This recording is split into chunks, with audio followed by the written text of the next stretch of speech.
జీవితాన్ని జీవించాలా, గుండెల్లోంచి రావాలి నీకు.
యేసయ్యా యేసయ్యా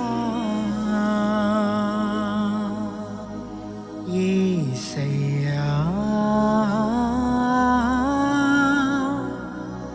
యేసయ్యా.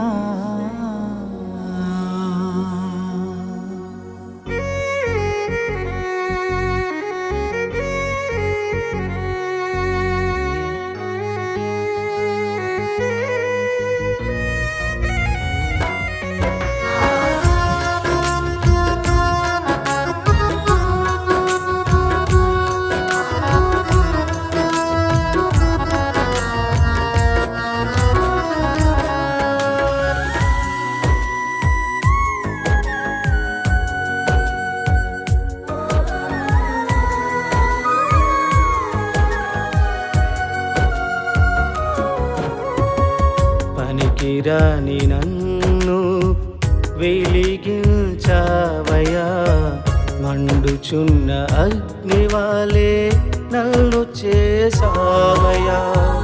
పనికిరాని నన్ను వెలిగించావయ్యా, మండుచున్న అగ్నివాలే నన్ను చేసావయ్యా. ఏమిచ్చి నీ రుణం తీర్చగలనయ్యా, మరణము వరకు నీ సాక్షిగా బ్రతికెదనయ్యా. ఏమిచ్చి నీ రుణం తీర్చగలనయ్యా, మరణము వరకు నీ సాక్షిగా బ్రతికెదనయ్యా. యేసయ్యా యేసయ్యా యేసయ్యా యేసయ్యా. నువ్వు ఎదిగిన విధానాన్ని, నీ పరిస్థితులను, నువ్వు గొప్పగా ఎదిగిన విధానాన్ని చూసి ఆడు కళ్ళు కుట్టేసే విధంగా నేను లేపుతాడు దేవుడు. అక్కడ వరకు నేను వాడిని లేపడు దేవుడు. హామాన్ని ఎప్పుడు లేపేశాడు దేవుడు అంటే అప్పుడు లేపలా, ఘనపరిచాడు. ఇప్పుడు అనుకుని ఉంటాడు మొర్దెకై, జస్ట్ నమస్కారం చేయనందుకు ఈడు ఇంత బెండప్ ఇచ్చాడు కదా, ఇప్పుడు నా ముందే వెళ్తుంది ఎవడెళ్తున్నాడు, ఇప్పుడు ఎవడెవడికి నమస్కారం చేయాలా? మొర్దెకై రాజభూషణాలు ధరించుకుని చక్కగా దర్జాగా టీవీగా రథం మీద కూర్చుని వెళ్తున్నాడు. నవ్వుకుని ఉంటాడు కదా అమ్మని చూసి. ఎరా నన్ను లేపేద్దాం అనుకున్నావా? నా దేవుని గొప్పతనం, నన్ను లేపేద్దాం అనుకున్నావాడిని గుర్రం ముందు నడిచేలా చేసాడు దేవుడు అనుకుని ఉంటాడు కదండి. అక్కడ కనబడుతుంది దేవుని గొప్పతనం ఏంటో. అందుకే మనం నలుగుతూ ఉన్నప్పుడు, శ్రమల పాలైపోతున్నప్పుడు, నిందల పాలైనప్పుడు, అవమానం పాలైనప్పుడు ఎప్పుడు కృంగిపోకూడదు. ఎందుకో తెలుసా? కృంగిపోకూడదు. వాడు చావాలని కూడా ప్రార్థన చేయకు, నువ్వు వాడు బాగుండాలని ప్రార్థన చేయి. ఎందుకో తెలుసా? నీ గొప్పతనం వాడు కళ్ళారా చూడాలా, నువ్వు ఎదగడం వాడు కళ్ళారా చూడాలా, నీ గురించి వాడి నోటితో మాట్లాడాలా నీ గొప్పతనం ఏంటో. ఆ టైం వరకు ఆడు బతకాలని కోరుకో, చావు ఇప్పుడు కోరుకోకు. దేవుడు ఉంచుతాడు దేవుడు. అర్థమైందా? ఇప్పుడు రాణిగారు ఫస్ట్ రోజు విందైన తర్వాత జరిగిన సంఘటన ఇది. అంటే మధ్యలో ఒక రోజు గ్యాప్ ఉంది కదా. దేవుడు ఎంత ప్రణాళిక పర్ఫెక్ట్గా ఉంటుంది చూడండి. ఇది అయిపోయింది, కుమిలిపోతూ ఇంటికి వచ్చాడు. ఎలా వచ్చాడు? వెళ్ళేటప్పుడు మామూలుగా వెళ్ళా వచ్చేటప్పుడు అలా వచ్చాడు, అలా వచ్చి నీరసంగా వచ్చాడు అనమాట. నీరసంగా వచ్చి మందిరానికి వెళ్ళేటప్పుడు ఎలా వస్తుందో మనం వెళ్ళేటప్పుడు అలా వెళ్తాం. వెళ్ళేటప్పుడు ఇంకా వాక్యాహారం భుజించి బలంగా వెళ్ళా అని చెప్పాలా. టైం అయిపోయిందండి, ఆకలేసి వేసి నీరసం వచ్చేసిందండి. నేను అసలే షుగర్ పేషెంట్, చచ్చిపోతావా? వాక్యం కదా, వాక్యం భుజించిన తర్వాత అసలు నీకు ఆకలి గుర్తు రాకూడదు. అర్థమైందా? మనం ఒకసారి మీటింగ్ జరిగితే ఈసారి 1 గంటకు అయితే నేను వస్తా అన్నాడు పాస్టర్ గారు. నేను అలాంటిప్పుడు నేను సేవకులకి వ్యతిరేకం కాదండి. మళ్ళీ ఇక్కడ కూర్చుని ఏం చెప్తాం? నిజంగా సేవకులు చాలామంది అండి, నేను అందరూ విమర్శించలే. కొంతమంది ఎక్కువ మంది సేవకులు లేట్ అయింది అనుకోండి, భోజనం రోజు ఉంటుంది, ఒక్కరోజు వండలేరా అని మేమే అదే చెప్తాం కదా. మళ్ళీ మామూలు స్వరంతో చెప్పం, స్పెషల్ వాయిస్తో చెప్తాం మళ్ళీ. అంతే కదా, కొంచెం స్పెషల్. మామూలుగా మాట్లాడేవాడు కూడా మైక్ పట్టుకోగానే కొంచెం భాష మారిపోతూ ఉంటుంది కదండి. మరి ఎరువు తెచ్చుకున్న భాష ఎందుకు నీకు దరిద్రం? మామూలుగా మాట్లాడుకున్నవాడు కూడా అక్కడికి వచ్చేవాడికి ప్రభువునందు ప్రియులారా స్పెషల్ బేస్ వాయిస్ వాడుతూ ఉంటాడు. అది మామూలుగా అవునండే అన్నవాడు కూడా ఇక్కడ రాగాడు స్పెషల్ వాయిస్ వచ్చేద్ది అడిగి. ఆలోచించండి, అలాంటి వాళ్ళు కొంతమంది ఉంటారు. మనం ఎప్పుడు కూడా మందిరానికి ఎంత టీవీగా వస్తామో వెళ్ళేటప్పుడు అంతకంటే గొప్పగా వెళ్ళాలి. వాక్యం చేత బలపడి బయటికి వెళ్ళాలా. అర్థమవుతుందా? సో సేవకులు అనేవాళ్ళు మేము చెప్పడం ఒకటే కాదండి, చేసి కూడా మీరు గమనించండి. చాలాసార్లు నేను చాలా బలహీనతకున్న సందర్భంలో కూడా ఎవరు నాతో మాట్లాడితే గంటలైనా మాట్లాడతాను, కానీ తినే మాట్లాడదాం అన్నాను ఎప్పుడైనా?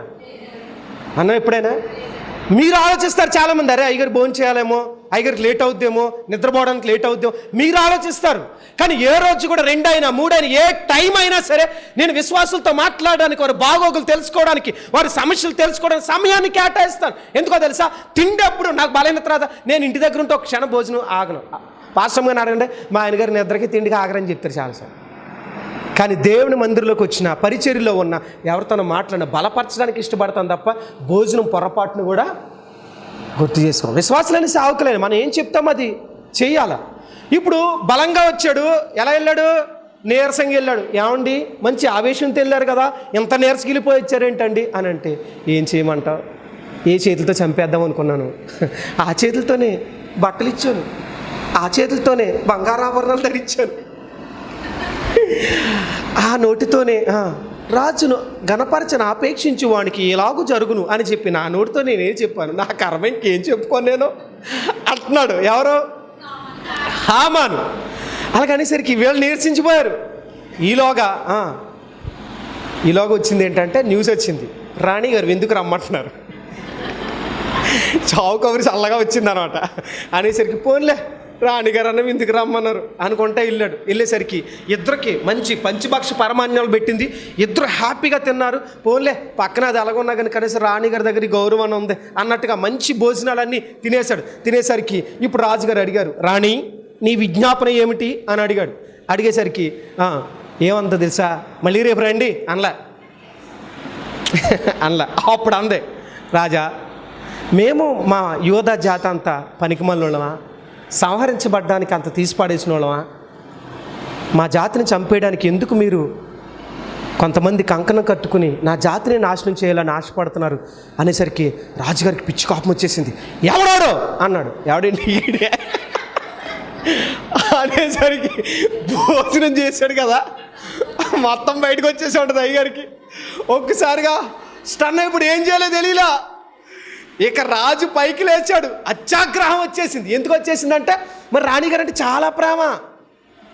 ఎవరికి? రాజుగారికి. పోనీ అప్పుడైనా డైరెక్ట్గా ఈ హామాన్ గారు అని చెప్పలే. ముందు నా జాతి, నా పరిస్థితులు, మేమంతా ఇంత పనికిమాలను ఎంత సాఫ్ట్గా చెప్పుకొచ్చిందండి. ఇంటికి వచ్చిన తర్వాత, ఏమండి కూరగాయలు తేకపోతే ఈరోజు భోజనం ఏం చేయాలండి అని ఎప్పుడైనా చెప్పావా? తేకపోతే ఏంటంటావు? మరి మండదడికి నువ్వు చెప్పే విధానం ఏది? ఆవిడ ఎంత సాఫ్ట్గా చెప్తుంది. మీ ఇంటికి వెళ్ళిన తర్వాత ఎస్తేరు గ్రంథం చదవండి. ఎస్తేరు గ్రంథం చదివితే, రాజా నా ప్రజలు నేను అంత పనికిమాలిన వాళ్ళమా, తీసి పడేసిన వాళ్ళం, ఆ సాఫ్ట్గా చెప్పేసరికి కోపం ఎవరికి వచ్చింది? రాజుగారికి వచ్చింది. మరి నీ భర్త ఇంటికి వచ్చినప్పుడు, ఏమండి ఇంటికి కనీసం కూరగాయలు తేకపోతే ఏం తినమంటారండి, ఏం చేయమంటారండి అని ఇంత సాఫ్ట్గా ఇలా చెప్తా ఉంటే కష్టం పాస్టర్ గారండి, నా వల్ల కాదండి అనుకుంటున్నాను. కానీ ఎక్కడో బ్లడ్ ప్రెషర్ అలా బీపీ లెవెల్స్ పెరిగిపోతున్నాయండి. ట్రై చేస్తున్నానండి. ఆయన ఇంటికి వచ్చేసరికి ఇంటికాడ పోలేరమ్మ కూర్చున్నాడు, కూర్చుంటాం గుమ్మం దగ్గర కూర్చుని, వచ్చారా ఆడి గుండె అక్కడ ఆగిపోయింది. ఇది గట్టిగా ఉందంటే ఏదో అయిపోయింది నా జీవితం, ప్రభువా కాపాడు ప్రభువా అనుకుంటే వెళ్తాడు. తిమింగలం నుంచి యోనాన్ని కాపాడవు కానీ దీని నుంచి మాత్రం నన్ను కాపాడలేకపోతున్నావు ప్రభువా. కొంతమంది భర్తల కష్టాలు ఇవి అనేసరికి ఈవిడ ఇంటికి వచ్చేసరికి ఆ గుమ్మం దగ్గర మొదలు పెడతాయి. పోనీ వచ్చినాడికి మంచినీళ్ళు ఇవ్వడం, కాళ్ళకి నీళ్ళు ఇవ్వడం, ఇంకేం లేదు. ఆకలితో వచ్చారా, ఏమొచ్చారు, ఇంకేం లేదు. వచ్చారా, ఇంటి దగ్గర కూరగాయలు తాగకపోతే ఏం వండాలా, తినండి గడ్డి తినండి రోజున అనండి. ఏమే ఒకరోజు సర్దుకోలేను పనికి మంటారా అని ఆడికి ఒళ్ళు మండుద్ది. వీడు బయటికి వెళ్ళి బిర్యానీ తిని దీనికి గడ్డి తెస్తాను అప్పుడు. నిజమే కదండి. అంటే నేను ఎందుకు ఈ మాట చెప్తానంటే, ఎస్తేరు నుంచి మనం స్త్రీలు మీరు గుర్తుపెట్టుకుని నేర్చుకోవాల్సింది ఏంటంటే, రాజుగారికి ఎంత సౌమ్యంగా చెప్పింది. అంటే చాలా సింపుల్గా, చాలా అంటే బాధ తనకు కలిగేలా చెప్పింది. అంటే మీరు కష్టపడి వస్తారు, పిల్లలు ఆకలితో ఉంటారు కదా, నేను పని చేస్తుంటే ఆకలితో ఉంటారు అనేసరికి బాధ ఎవరికి రావాలి తెలుసా, నీ భర్తకు రావాలా. అరే పాపం వీళ్ళు ఎంత బాధ పెట్టానా అని చెప్పి బయటికి వెళ్ళి ఇమ్మీడియట్గా బిర్యానీ తెస్తాడు. ఆ రోజు నీకు స్వీట్ పట్టుకుని వస్తాడు ఇంటికి. అంటే చూడండి, నువ్వు అడిగే విధానం నీకు అన్నీ తెచ్చి పెడుతుంది. అందుకే నీ నోరు కుదురుగా ఉంటే అన్నీ కుదురుగా ఉంటాయి. అర్థమవుతుందా? కాబట్టి ఆవిడ చెప్పే విధానాలు చెప్పేసరికి కోపం పీక్స్కి వెళ్ళిపోయింది రాజుకి. లేచి ఎవడాడో అనేసరికి ఆడు అక్కడే ఉన్నాడు పాపం. తిని ఇప్పుడు 2 రోజులు ఫుల్ మంచి రాజభోజనం చేశాడు కదా, ఈ సంతోషం అంత ఒక్క దెబ్బతో నిశ్చేష్ట అయిపోంటాడు కదా అనేసరికి కోపంతో బయటకు వెళ్ళిపోయాడు. ఎవరు? రాజుగారు. కోపంతో బయటకు వెళ్ళేసరికి ఇప్పుడు ఈ రాణిగారు అక్కడే ఉన్నారు కదా, రాణిగారు అక్కడ ఉండేసరికి ఈడు దగ్గరికి వచ్చేసాడు కాళ్ళు పట్టుకుంటాకి. ఏం పట్టుకోవడానికి? ఈలోగా రాజుగారు ఎల్లోళ్ళు ఎందుకో మళ్ళీ వచ్చాడు. ఆయన అనుకున్నాడట రాజుగారు అనుకున్నాడు, నా కళ్ళ ముందు రాణిని బలాత్కారం చేస్తాడా అన్నాడు. వాస్తవానికి ఈడు ఏం చేస్తున్నాడు? రాజుగారి నోటి వెంట ఆ మాట వచ్చేసరికి సైనికులు వెళ్ళని పడేశారు. రాజు మాటకు అంత వాల్యూ ఉంటుంది. చూడండి, వాస్తవానికి పాపం ఆమాను ఉద్దేశం ఏంటి, రాణిగారిని ఏదో రకంగా బ్రతిమాలదో అన్నట్టుగా కాళ్ళు పట్టుకోవడానికి ట్రై చేశాడు. ట్రై చేస్తే రాజుగారికి ఇంకోలా కనబడింది ఆ దృశ్యం. అంటే రాజుగారికి ఎలా కనిపించింది, నా కళ్ళ ముందే రాణిని బలాత్కారం చేయబోయాడా అనే మాట రాగానే సైనికులు పట్టుకున్నారు. ఏం చేద్దారా అనేసరికి సైనికులు కొంతమంది మంచోళ్ళు ఉంటారు కదా, వీడు రోజు మొర్దికాయని సాధిస్తున్నాడు, వీడు అంతేంటే చూద్దాం అనుకునే సైనికులు కొంతమంది ఉన్నారు. రాజా, వీడు మొర్దికాయని లేపేద్దామని చెప్పి ఒక ఉరికాయ తీసుకొచ్చాడయ్యా, వాళ్ళ ఇంటి దగ్గర ఉంది, అది ఏం చేద్దాం అన్నాడు. అదే తీసుకొచ్చాడు రా అన్నాడు. అదే తీసుకొచ్చారు. మీకు అర్థమైందా? ఇప్పుడు ఈ ఉరికాయ ఎంతకాలం బట్టి కష్టపడి తయారు చేసింది ఎవరు? హామాను. అంటే ఎవడైతే ఎదుటి వాళ్ళని నాశనం చేద్దామని ఉరుకాయని సిద్ధం చేయించాడో ఆ ఉరుకాయ మీద ఎవడు వేలాడదీయించారు? గట్టిగా చప్పట్లు కొట్టి దేవుని నామం స్తుతిద్దామా? బైబిల్లో ఉంది, నిన్ను ముట్టినవాడు నా కనుగుడ్డును ముట్టినవాడు, నీకు విరోధంగా రూపించబడిన ఏ ఆయుధము వర్ధల్లదు. గుర్తుపెట్టుకో, నిన్ను టచ్ చేస్తే దేవుని టచ్ చేసినట్టే, నిన్ను దూషిస్తే దేవుని దూషించినట్టే. నీకు విరోధంగా ఒక ఆయుధాన్ని ఉపయోగిస్తే ఆయుధం ఎవరి మీద ఉపయోగించినట్టు. గుర్తుపెట్టుకోండి, ఏ కీడు మనకు చేయాలని వాళ్ళు ఆశపడతారు, ఆ కీళ్ళు వాళ్ళే పడతారు. ఏ పరిస్థితిలో మనల్ని తొక్కేద్దామని ట్రై చేశారో ఆ పరిస్థితిలో వాళ్ళే తొక్కబడతారు. గుర్తుపెట్టుకో, ఆత్మీయ జీవితం మనం నేర్చుకోవాల్సిన విషయం ఏంటో తెలుసా? మనం ఎక్కడైతే ఎవరి చేత అవమానించబడతామో వాళ్ళ ముందే మన తల చేస్తాడు దేవుడు. అది మన దేవుని గొప్పతనం. చూడండి, మొర్దెకై ఆత్మీయుడు ఎవరికి వంగల. సాధారణ మనం ఏమంటాం, అరే వంగపోతే ఎలాగండి, లోకంలో ఉన్నాం కదండి, అతను ఒక అధికారి కదండి, ఒక ఆఫీసర్ కదండి, ఒక రాజు కదండి, ఒక ఎమ్మెల్యే కదండి, ఒక ఎంపీ కదండి, ఒక మినిస్టర్ కదండి, ఆడికి వంగొంగి సలాం చేయాలి కదండి అని మనం అంటాం. మొర్దెకై అంటాడు, ఎవడకబడితే ఆడు క్రైస్తవుడు సలాం చేయడానికి వీలు లేదు. నిష్టానుసారంగా మనం కింద వారమా, మీరు రాజులైన యాజక సమూహం, ఆ స్థాయిలో మనల్ని దేవుడు ఊహిస్తూ ఉంటే ఆఫ్టర్ ఎందుకు పనికిరాని కింద మనం ఊహించుకోవడం ఏంటి?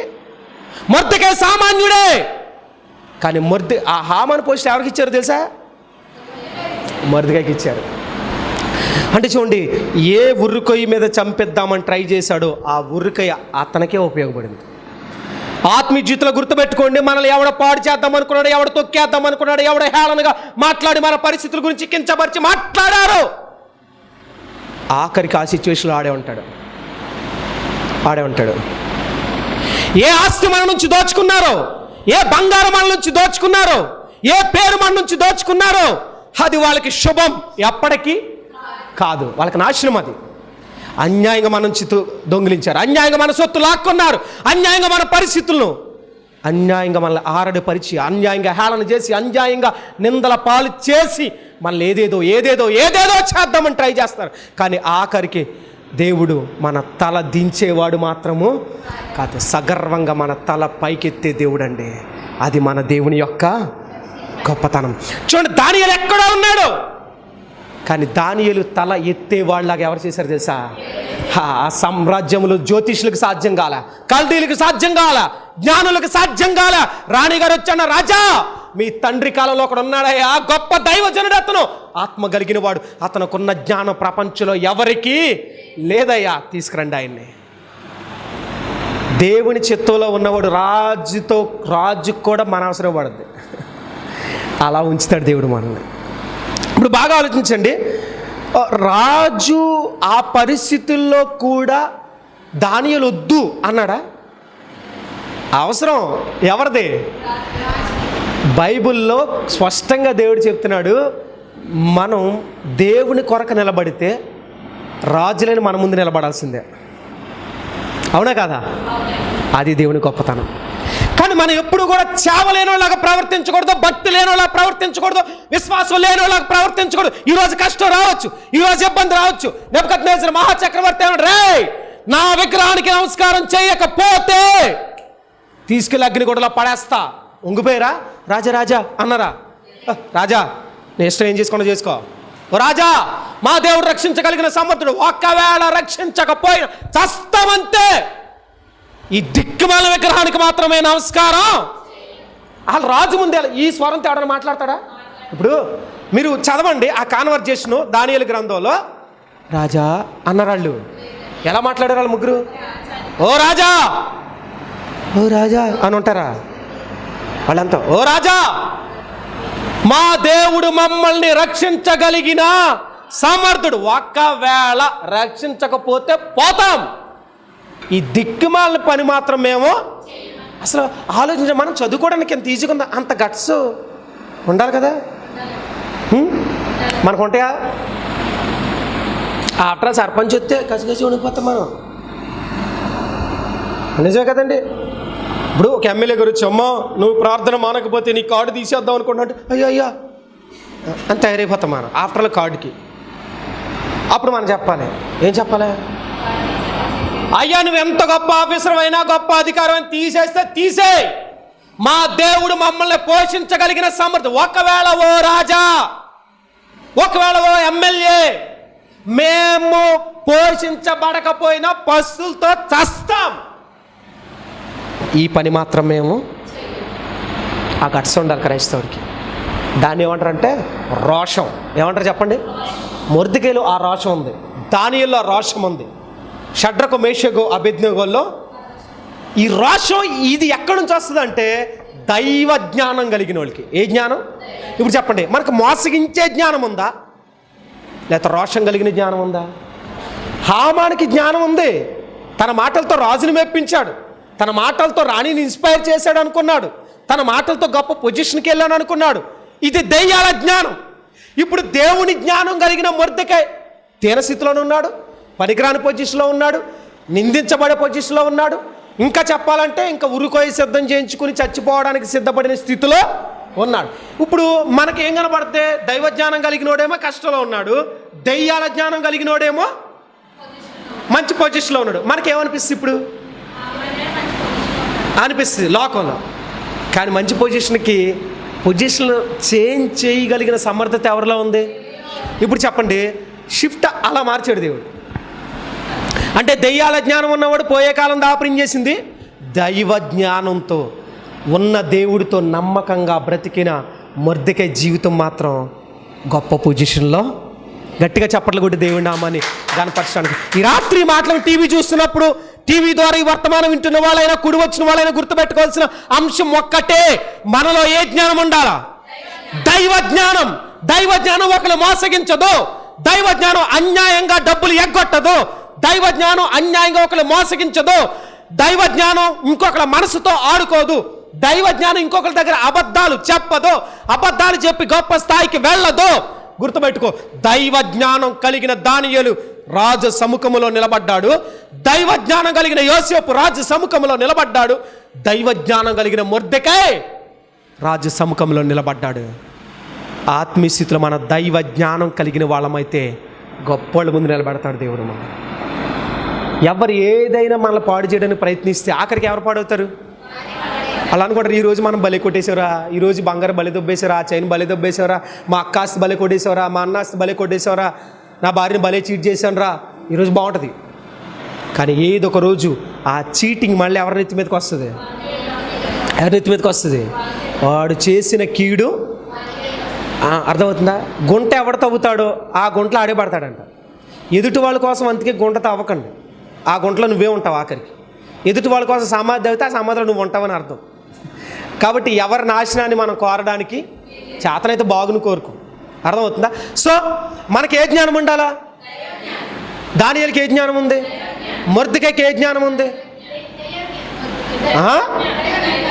మనకే జ్ఞానం ఉంది?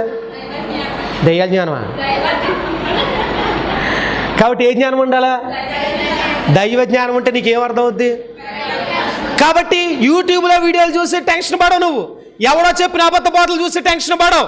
ఒక్కటే గుర్తుపెట్టుకోవాల్సిన విషయం, దైవ జ్ఞానం నీకుంటే బైబిల్లో ఉన్న లోతైన మర్మాలు, సంగతులు నీకు అర్థమై తీరతాయి. అర్థం అవ్వట్లేదంటే ఇంకా దైవ జ్ఞానం నీలో మోకరించిన ప్రార్థన చేద్దాం. ప్రార్థన చేద్దాం. ఈ రాత్రి మాటలు వింటున్న నీవెవరైనా సరే దైవ జ్ఞానం నీకు కావాలి అనుకుంటే మోకరించి ప్రార్థన చేయి. దానియేలు ఉపవాసం ఉండి ప్రార్థన చేశాడు. మొర్దెకై ఉపవాసం ఉండి ప్రార్థన చేశాడు. ఈ రాత్రి ఈ మాటలు వింటున్నప్పుడు, దేవా నా బ్రతుకులో దయ్యాల జ్ఞానం ఉందయ్యా, దయ్యాల జ్ఞానం ఉందే కానీ దైవ జ్ఞానం లేదయ్యా. అందుకే ఎదుటి వాళ్ళు మోసగిస్తున్నా, ఎదుటి వాళ్ళకి మాయ మాటలు చెప్తున్నా, ఎదుటి వాళ్ళు డబ్బులు కొట్టేశాను, ఎదుటి వాళ్ళ మానసులతో ఆడుకున్నా, ఎదుటి వాళ్ళ ఫీలింగ్స్తో ఆడుకున్నా, వాళ్ళు నన్ను నమ్ముతున్నారు, నేను మోసగించిన ఆ జ్ఞానం అనుకుంటున్నా. ఎదుటి వాళ్ళు నన్ను నమ్మి డబ్బులు ఇచ్చారు, నేను అప్పు ఎగ్గొట్టడం నా జ్ఞానం అనుకున్నా. ఎదుటి వాళ్ళు ఆశను నమ్మి రాశారు, నేను మోసగించడమే నా జ్ఞానం అనుకున్నా. కానీ ఈరోజు ఈ మాటలు వింటున్నప్పుడు, దేవా దేవా నా బ్రతుకులో ఆ జ్ఞానం నాకు వద్దయ్యా. మోసగించిన హామాను అదే ఉరుకొల్పై వేలాడబడ్డాడు. ఈ రాత్రి మాటలు వింటున్నప్పుడు మోసగించబడ్డం, మోసపోవడం తప్పు కాదేమో కానీ మోసగించడం ముమ్మాటికి తప్పే. ఒకవేళ నీ మంచితనంతో నువ్వు మోసపోయి ఉండొచ్చు, కానీ నేను మోసగించిన వాళ్ళని శిక్షించక మానడు. ఈ రాత్రి అలాంటి మోసగించే స్థితిలో, దెయ్యాల జ్ఞాన స్థితిలో నువ్వు ఉంటే మోకరించి నువ్వు ప్రార్థించి, నీ కొరకు ఒక దైవజనుడిగా నేను ప్రార్థన చేస్తున్నాను. మహాపరిశుద్ధుడు అయిన మా ప్రియా పరలోకపు తండ్రి, మీ పరిశుద్ధ నామానికి వేలాది స్తోత్రాలు. దేవా ఈ రాత్రి నాతో సూటిగా మాట్లాడావు. అవును ప్రభువా, ఎదుటి వాళ్ళకి కీడే కోరాను, ఎదుటి వాళ్ళు నాశనం అయిపోవాలని కోరాను, ఎదుటి వాళ్ళు మోసగించాను, డబ్బులు నన్ను నమ్మిస్తే మళ్ళీ వెనక్కి ఇవ్వకుండా మోసగించి గొప్ప జ్ఞానవంతురాల్ని, గొప్ప జ్ఞానవంతుణ్ణి అనుకున్నా. ఎదుటి వాళ్ళు ప్రేమించాలని చెప్పి మోసగించి వాళ్ళ జీవితంతో కుటుంబంతో ఆడుకుంటే వాళ్ళు ఆత్మహత్య స్థితికి వెళ్ళిపోతే, వాళ్ళ తండ్రి ఆత్మహత్య స్థితికి వెళ్ళిపోతే నా జ్ఞానం అనుకున్నానయ్యా. ఇదిగో తండ్రి, ఎదుటి వాళ్ళు నన్ను నమ్మి ఒక వస్తువు అప్పగిస్తే నాకెప్పుడు ఇచ్చా అనుకోవడం జ్ఞానం అనుకున్నా. సేవకుడు మోసగించడం జ్ఞానం అనుకున్నా. అబద్ధ బోధలు నమ్మడమే జ్ఞానం అనుకున్నా. ఎవడో యూట్యూబ్లో ఒక వీడియో చేస్తే వాడు జ్ఞానవంతుడు అనుకున్నాం, కానీ వాడికి వాక్యం అర్థం కాలా, వాడికి దయ్యాల జ్ఞానం ఉందని అనుకోలేదు ప్రభువా. అబద్ధ బోధలకు మోసపోయి మందిరం మానేశాను, అబద్ధ బోధలకు మోసపోయి సేవకుని విడిచిపెట్టాను, అబద్ధ బోధలకు మోసపోయి లోకంలో కలిసిపోయాను. అనేక మందిని మోసగించాను, నా భార్యను మోసగించాను, నా భర్తను మోసగించాను, సేవకుడు మోసగించాను, నా అక్కను మోసగించాను, నా చెల్లిని, నా తమ్ముని మోసగించాను అయ్యా. ఈ రాత్రిన ఈ మాటలు వింటున్నప్పుడు నా బ్రతుకును మార్చుకుంటున్నా ప్రభువా. దానియేలు కంటే జ్ఞానం, మొర్దెకైకున్న జ్ఞానం నాకు దయచేవా ప్రభువా అని ఎవరైతే ప్రార్థన చేస్తున్నారో వారి ప్రార్థన ఆలకించండి, అంగీకరించండి. మరణం వరకు దైవ జ్ఞానం కలిగి నీ కొరకు బ్రతకడానికి అటువంటి కృప దయచేయమని ఈ వాక్యం వింటున్నప్పుడు ఒకవేళ నిందల గుండా వెళితే, శ్రమల గుండా వెళితే ఈ రాత్రి ఈరోజు నిందల గుండా వెళ్ళిన నా దేవుడు నా తలెత్తేవాడు అనే విశ్వాసాన్ని ప్రతి ఒక్క బిడ్డలో అనుగ్రహింప చేయమని ఈ వాక్యం విన్న ప్రతి కుటుంబాన్ని దీవించండి. టీవీ ద్వారా వర్తమానమైన ప్రతి బిడ్డను దీవించండి. కూడి వచ్చిన ప్రతి బిడ్డను దీవించండి, ఆశీర్వదించమని యేసు క్రీస్తు నామములో ప్రార్థిస్తే అడిగి వేడుకొంచున్నాం మా పరమ తండ్రి. మన పరమ తండ్రి అయిన దేవుని ప్రేమ, కుమారుడైన క్రీస్తు వారి కృప, పరిశుద్ధాత్మ సాహసము సన్నిధి కూడి వచ్చిన బిడ్డలకును, వాక్యం ద్వారా ఈ మాటలు వింటున్న కుటుంబాలకును, ఈ బిడ్డలకును నిరంతరము తోడై నడిపించునుగాక. ఆమేన్, ఆమేన్. మన ప్రభు అయిన యేసుక్రీస్తు నామములో రెండంచుల ఖడ్గం అనే యొక్క ఆధ్యాత్మిక కార్యక్రమాన్ని వీక్షిస్తున్న వీక్షకులందరూ కూడా ప్రభు నామములో శుభాభివందనాలు తెలియజేస్తున్నాను. ఈ యొక్క ఆధ్యాత్మిక కార్యక్రమం మిమ్మల్ని ఎంతో బలపరుస్తుంది, ఎంతోమందిని మారుస్తుందని అనేక మంది సేవకులు మీరు చేస్తున్న ఫోన్స్ ద్వారా నేను దేవుడిని ఎంతో స్తుతిస్తున్నాను, ఘనపరుస్తున్నాను. కనుక ఈ యొక్క ఆధ్యాత్మిక కార్యక్రమం ఇలాగే ఆగక కొనసాగాలి అని అంటే మీ యొక్క సహకారం ఎంతో అవసరం. కనుక ఎవరైనా ఈ యొక్క ఆధ్యాత్మిక కార్యక్రమాన్ని మేము బలపరుస్తామన్నా, దీనికి స్పాన్సర్ చేస్తాం అని ఎవరైనా మీ హృదయంలో ప్రేరేపించబడితే మాత్రమే ఈ కింద స్క్రోల్ అవుతున్న ఈ ఫోన్ నెంబర్లకు మీరు ఫోన్పే ద్వారా కానీ, గూగుల్ పే ద్వారా కానీ మీరు మీ అమౌంట్ పంపించి స్క్రీన్ షాట్ నా వాట్సాప్ నెంబర్ కింద స్క్రోల్ అవుతుంది, దానికి మీ డీటెయిల్స్, మీ పూర్తి వివరాలు పంపించినట్లయితే ఖచ్చితంగా ఈ సువార్తలో మీరు పాలుభాగస్తులు అవుతారు, అనేక మందికి సువార్తను అందించిన వారు అవుతారు. కనుక ఈ ఆధ్యాత్మిక కార్యక్రమం ఆగక ఇలాగే కొనసాగాలని దినసేవకుడిగా నేను కోరుకుంటున్నా. మీరు కూడా కోరుకున్నట్లయితే ఖచ్చితంగా దీన్ని బలపరచండి, సహకరించండి. దేవుని ఆశీర్వాదాలు మీరు అందరూ పొందుకోవాలని ప్రేమపూర్వకంగా ఆహ్వానిస్తున్నాం. God bless you, God bless you all. ఈ యొక్క ఆధ్యాత్మిక కార్యక్రమంలో ఈ వాక్యం ద్వారా మీరు బలపడినట్లయితే ఈ కార్యక్రమాన్ని ప్రోత్సహించండి, బలపరచండి. అలాగే మీ సమస్యలు ఏమైనా తెలియచేయాలి అని ఆశపడితే ఈ స్క్రీన్పై స్క్రోల్ అవుతున్న నెంబర్లకు మీరు కాల్ చేయండి. అలాగే మీ ప్రార్థన అవసరాల కొరకు ప్రేయర్ చేయడానికి సేవకుడిగా నేను ఇప్పుడు సిద్ధంగా ఉన్నాను. అలాగే నా వర్తమానాలు మీ ప్రాంతాల్లో వినబడాలి అని ఆశపడితే ఎవరైనా సరే దైవ సేవకులు కానీ మరి ఎవరైనా ఈ స్క్రీన్పై కనబడుతున్న నెంబర్లకు మీరు కాల్ చేయొచ్చు అని ప్రభు పేరిట తెలియజేస్తున్నాను. అలాగే నా వర్తమానాలు మీరు ఇంకా వీక్షించాలి అని ఆశపడితే బ్రో ఎం శ్యామ్ అనే యూట్యూబ్ ఛానల్ ద్వారా కూడా నా వర్తమానాలు అనేకమైన యూట్యూబ్లో ఉన్నాయి. కనుక వాటిని కూడా మీరు వీక్షించి ప్రభు యొక్క దీవెనలు పొందుకోవాలని, ఆధ్యాత్మికంగా బలపడాలని ప్రభు పక్షాన తెలియచేస్తున్నాను. ఈ దీన సేవకుడి కొరకు, ఈ దీన పరిచర్య కొరకు మీ యొక్క అనుదిన ప్రార్థనలో జ్ఞాపకం చేసుకోవాలని ప్రభు పేరిట మీ అందరినీ కూడా తెలియచేస్తున్నాం. God bless you, God bless you all. దేవుడు మిమ్మల్ని దీవించునుగాక. ఆమేన్. మా అడ్రస్ బేతేలు ప్రార్థనా మందిరం, ఇందిరా కాలనీ, జీడిపిక్కల ఫ్యాక్టరీ ఎదురుగా, దొండపూడి రోడ్, గోపాలపురం.